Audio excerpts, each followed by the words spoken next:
El teniente volvió los ojos hacia Bryce. Las miradas de ambos hombres se cruzaron y Tal comprendió que el comisario también se había dado cuenta del cambio experimentado por Sarah.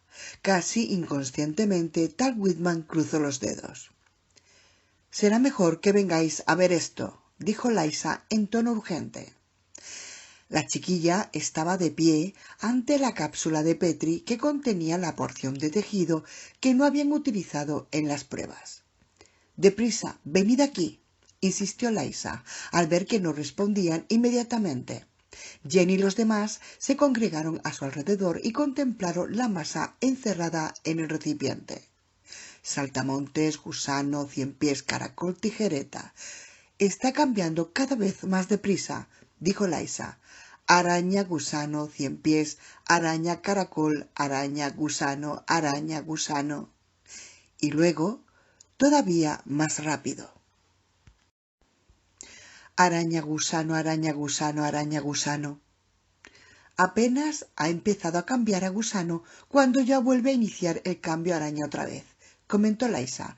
«Es un absoluto frenesí, ¿lo veis? Le está sucediendo algo.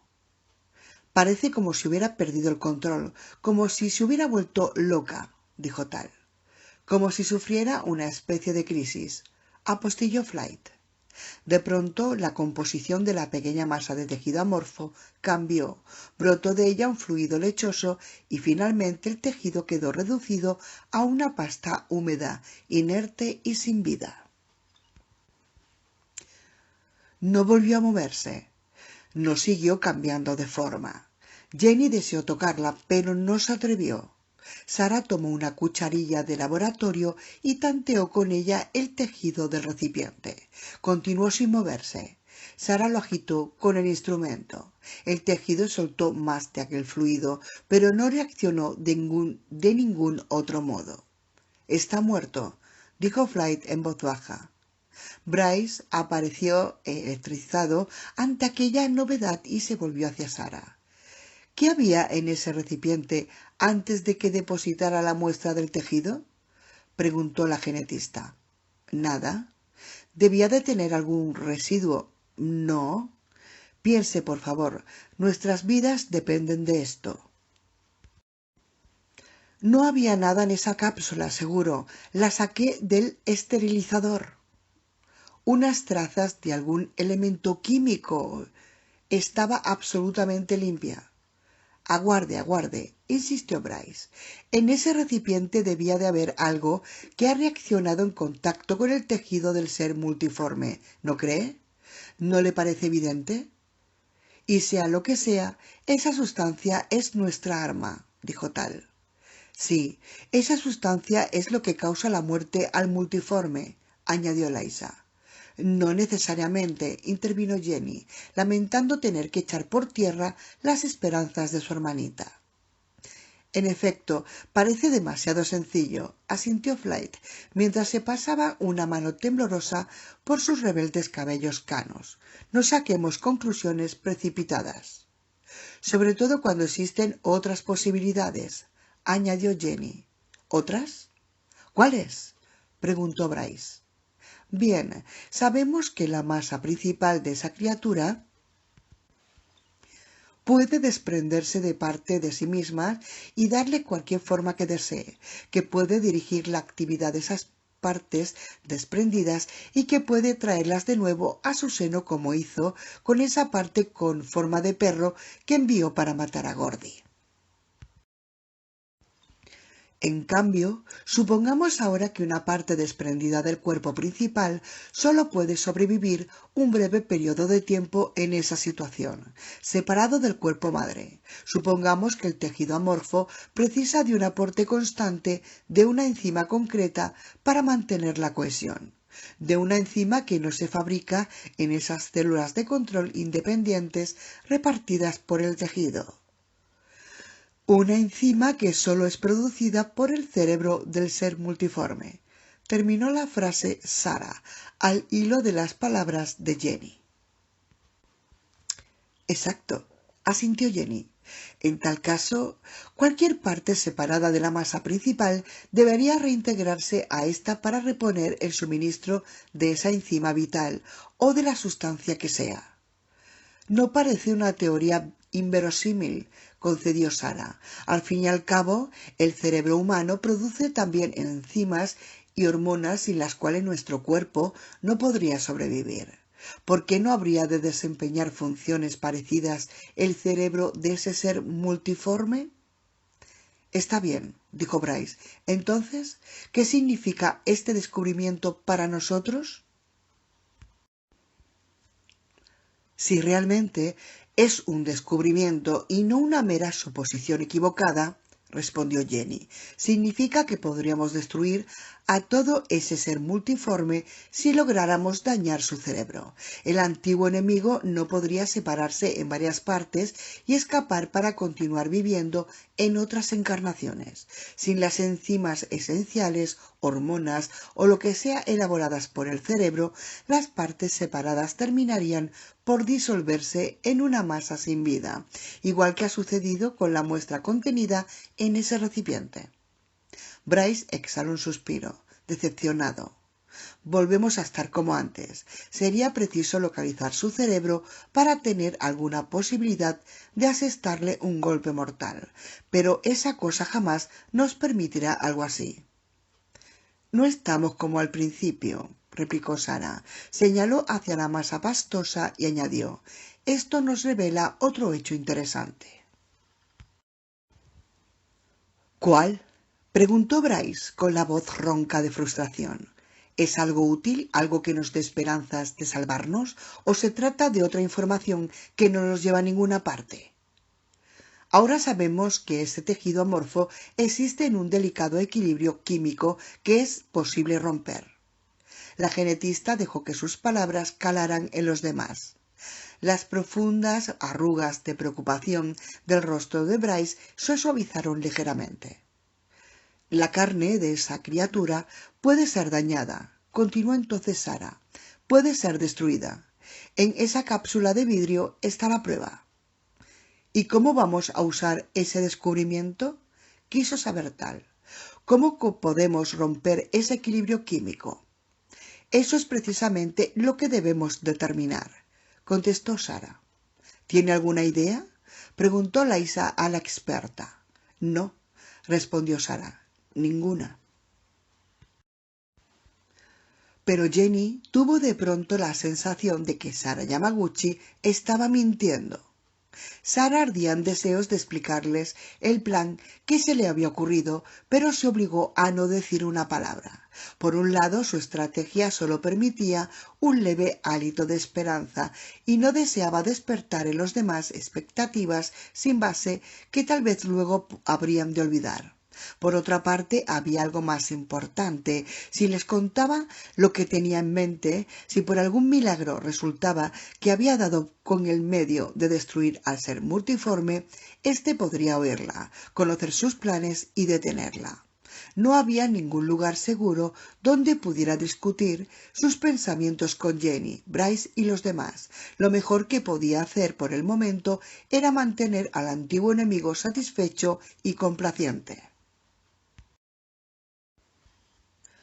Pero también debía disponer de tiempo, de algunas horas, durante las cuales poner en marcha el plan.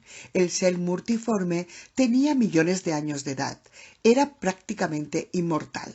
¿Qué representaban unas pocas horas para él? Probablemente accedería a su petición, solo probablemente. Tomó asiento ante una de las terminales de ordenador con los ojos ardiéndole de fatiga. Necesitaba dormir. Todos lo necesitaban. La noche estaba a punto de terminar. Se pasó la mano por el rostro como si con ello pudiera quitarse de encima el cansancio. Después tecleó: ¿Estás ahí? Sí. Hemos realizado una serie de pruebas, escribió mientras los demás se congregaban en torno a ella. Lo sé, explicó la criatura. Estamos fascinados. Desearíamos conocer muchas cosas más. Desde luego. Querríamos hacer otras pruebas. ¿Para qué? para saber más acerca de ti. Aclara eso, replicó la criatura burlona. Sara meditó la respuesta un instante y luego escribió: el doctor Flite necesitará unos datos adicionales para poder escribir acerca de ti con suficientes datos. Él es mi Mateo. Flite necesita más informaciones para escribir tu historia como es debido. La criatura hizo destellar una respuesta de 3 líneas en el centro de la pantalla. Una fanfarria de trompetas. La historia más grande jamás contada. Una fanfarria de trompetas. Sara no estuvo segura de si solo estaba burlándose de ellos o si realmente el ego de la criatura era tan enorme como para comparar en serio su propia biografía con la vida de Cristo. Hubo un parpadeo en la pantalla y apareció una nueva frase: llevad adelante esas pruebas. Tendremos que solicitar más equipo de laboratorio. ¿Por qué? Aquí ya tenéis un laboratorio perfectamente equipado. A Sara le sudaban las manos. Las restregó contra sus pantalones antes de teclear la respuesta. Este laboratorio está perfectamente equipado, pero solo para un reducido campo de investigaciones, el análisis de los agentes químicos y biológicos utilizados en la guerra. No teníamos previsto un encuentro con un ser de tus características. Necesitamos otros aparatos de laboratorio para poder hacer las investigaciones precisas. Adelante. Tardaremos varias horas en tener los aparatos aquí. Adelante. Sara contempló la palabra en la pantalla, verde sobre fondo verde, sin atreverse casi a creer que hubiera sido tan sencillo ganar esas horas preciosas. Una vez más escribió en el teclado: tendremos que volver al hotel para utilizar el teléfono. Adelante. Perra asquerosa. Adelante. Adelante. Adelante, adelante. Sara tenía de nuevo las manos húmedas, volvió a secarse el sudor en los pantalones tejanos y se puso en pie. Por el modo en que los demás la miraban, comprendió que se habían dado cuenta de que ocultaba algo y que entendían sus razones para guardar silencio. Sin embargo, ¿cómo era posible que lo supieran? ¿Tanto se le notaba? ¿Y si ellos lo sabían? ¿Lo habría percibido también esa cosa? Sara garraspeó. Luego, con voz temblorosa, murmuró: «Vámonos». «Vámonos», dijo Sara Yamaguchi con voz temblorosa. Sin embargo, Timothy Fly intervino de inmediato. «Esperad, solo un par de minutos, por favor. Tengo que comprobar una cosa». Tomó asiento ante la terminal del ordenador. Aunque había echado una cabezada durante el vuelo, su mente no estaba del todo despierta de lo que debería. Sacudió la cabeza, respiró profundamente varias veces y por fin tecleó: «Soy Timothy Flyte». «Lo sé. Tenemos que conversar». «Adelante». «¿Hemos de hacerlo a través del ordenador?» «Es mejor que las zarzas ardiendo». Durante un par de segundos, Timothy no comprendió a qué se refería. Cuando al fin captó el chiste, casi se echó a reír en voz alta. Aquel condenado ser tenía un sutil y perverso sentido del humor. Fly tecleó: «Tu especie y la mía debemos vivir en paz». «¿Por qué?» «Porque compartimos la tierra. Igual que el ganadero comparte la tierra con sus reses. Vosotros sois mi ganado». Somos las dos únicas especies inteligentes sobre la Tierra. Crees que sabes mucho, pero en realidad conoces muy poco. Debemos colaborar, insistió Fly con terquedad. Vosotros sois inferiores a mí. Tenemos mucho que aprender los unos de los otros. Yo no tengo nada que aprender de tu especie. Podemos ser más listos de lo que tú crees. Vosotros sois mortales, ¿no es cierto? Sí. Para mí, Vuestras vidas son tan breves y carentes de importancia como pueden serlo para vosotros la corta vida de las moscas efímeras. Si eso es lo que opinas, ¿por qué te interesa que yo escriba o no acerca de ti? Me divierte que un miembro de tu especie haya llegado a plantear la teoría de mi existencia. Es como si un mono hubiera aprendido algún truco difícil. Yo no creo que seamos inferiores a ti, tecleó Fly con gesto decidido. Sois ganado. Creo que deseas que escriba sobre ti porque has desarrollado un ego muy humano. Te equivocas. Creo que no fuiste una criatura inteligente hasta que empezaste a alimentarte de criaturas inteligentes, de seres humanos. Tu ignorancia me disgusta. Timothy Flight continuó desafiándole. Creo que junto a los conocimientos y los recuerdos que has absorbido de tus víctimas humanas, también has adquirido tu inteligencia. Nos debes a nosotros tu propia evolución. La criatura no respondió. Timothy borró la pantalla y continuó tecleando. Tu mente parece tener una estructura muy humana, ego, superego, etc. Sois ganado, replicó la criatura. Parpadeo. Cerdos, escribió el ser. Parpadeo. Animales domésticos. Parpadeo. Me aburres. Y a continuación todas las pantallas se quedaron en blanco. Timothy se echó hacia atrás en su asiento y exhaló un suspiro. Un buen intento, doctor Flight, comentó el comisario Hammond. ¡Qué arrogante es! Exclamó Flight. Propia de un dios, asintió la doctora Page, y esa es, más o menos, la opinión que tiene de sí mismo ese ser. En cierto modo, intervino Liza Page, puede decirse que realmente lo es.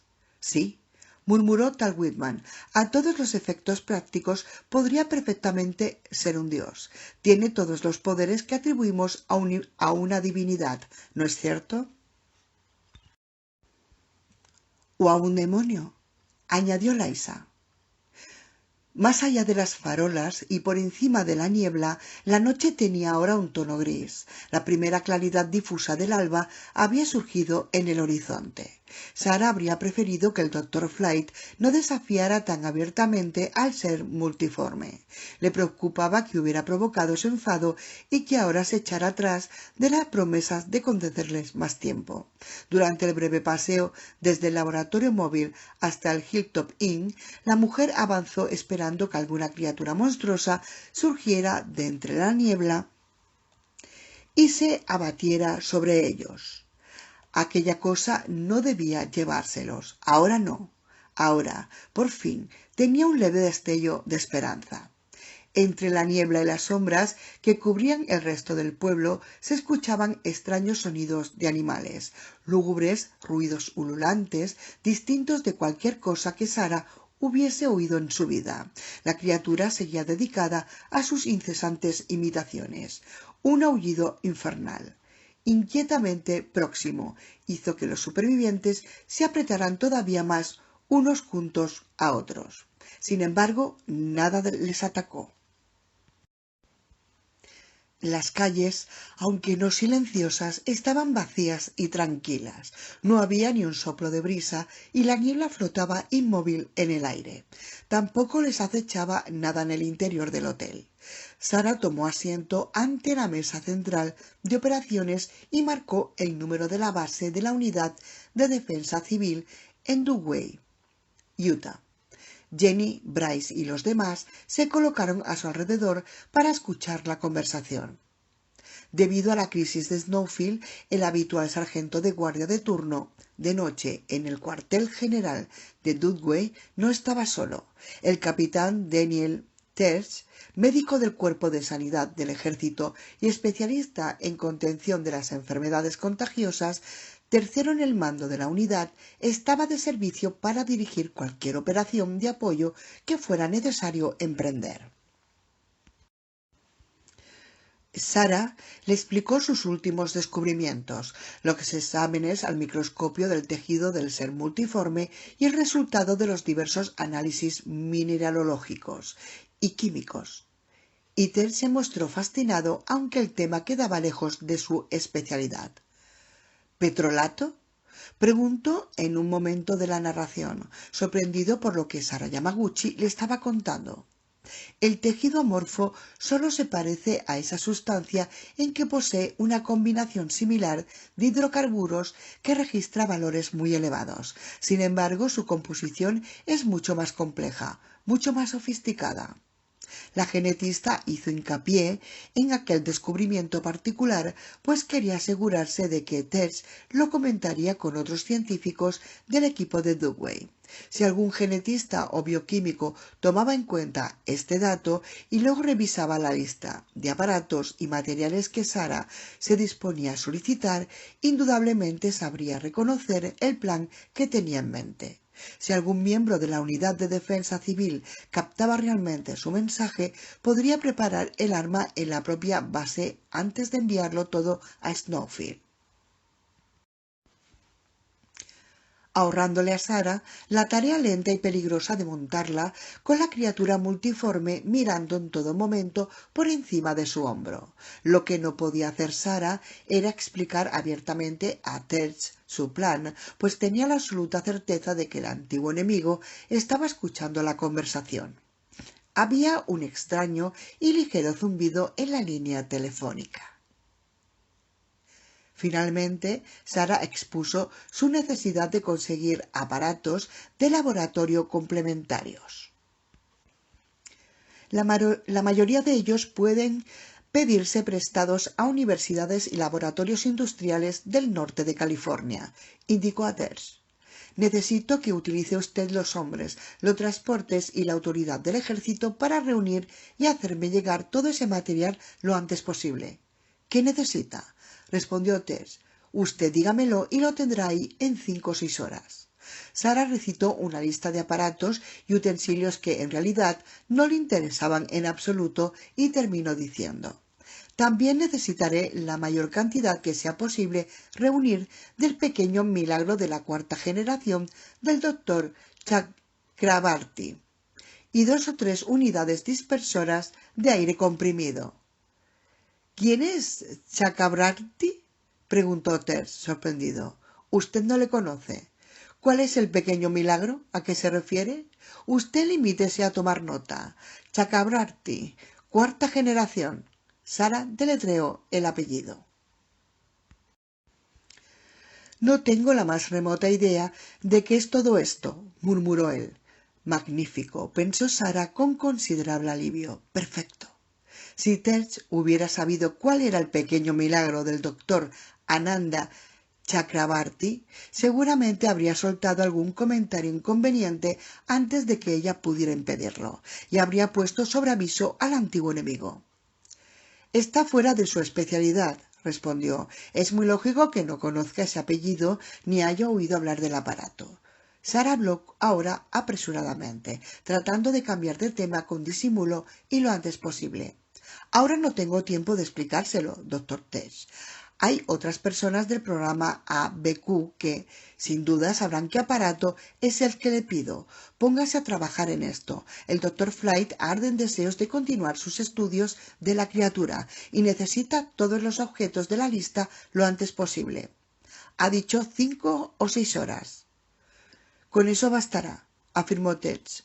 ¿Cómo se lo podemos hacer llegar? Sara volvió la mirada hacia Bryce. El comisario no querría poner en peligro a otro más de sus hombres para que llevara el cargamento hasta el pueblo. Por eso indicó al capitán Terz. Cabía la posibilidad de que el plan no funcionara. De hecho, las probabilidades estaban en su contra. Y si el plan fracasaba, el ser multiforme descubriría lo que habían intentado hacer y daría cuenta de ellos de alguna manera especialmente brutal. Fuera había empezado a amanecer. La niebla había perdido su fulgor pálido. Ahora la bruma era deslumbrante, blanca como la nieve, y destellaba con los reflejos de los primeros rayos matinales. Capítulo 39. la aparición. Fletcher Cale despertó a tiempo de ver las primeras luces del alba. El bosque seguía casi por completo en sombras. La lechosa luz del amanecer filtraba sus rayos por los contados agujeros que se abrían en el tupido dosel verde que formaban las ramas entrecruzadas de los árboles gigantescos. La luz solar quedaba difusa, sofocada por la niebla, sin apenas iluminar nada. Cale había pasado la noche en el vehículo todoterreno que perteneciera a Jake Johnson. Ahora salió del coche y permaneció junto a éste con el oído atento a los ruidos del bosque, en busca de algún sonido que le anunciara la proximidad de algún perseguidor. La noche anterior, unos minutos después de las 11, Cale había tomado la carretera hacia Mount Larson en dirección al refugio secreto de Jake Johnson. Después había guiado el vehículo hacia el camino de tierra que conducía hacia la inexplorada ladera norte de Snow Top y se había encontrado de pronto con un problema. Apenas 10 metros después del desvío, los faros de su todoterreno habían iluminado unas señales colocadas a ambos lados del camino. En grandes letras rojas sobre fondo blanco pudo leer «Cuarentena». Tomó una curva a excesiva velocidad y topó de bruces con un control policial. Un coche patrulla de la policía del condado cerraba el paso, cruzado en mitad del camino. Los dos agentes que lo ocupaban empezaron a bajar del coche. Cale recordó haber oído algo acerca de una zona en cuarentena en torno a Snowfield. Sin embargo, había pensado que la medida solo tendría efecto al otro lado de la montaña. Pisó el freno deseando por una vez haber prestado más atención a las noticias. Sabía que debía circular una orden de busca y captura contra él, con su biografía. Aquellos dos hombres le reconocerían y, en el plazo de una hora, volvería a encontrarse en la cárcel. Su único recurso era el efecto sorpresa. Los dos agentes no debían esperar problemas. La vigilancia de un control de caminos para mantener una cuarentena debía de ser una tarea sencilla, tranquila. Cale llevaba el fusil de asalto HK-91 en el asiento contiguo, cubierto con una manta. Asió el arma bajo del todoterreno y abrió fuego contra los policías. Se escuchó un tableteo de fusil semiautomático y los agentes efectuaron una breve y descontrolada danza mortal, como figuras espectrales en la niebla.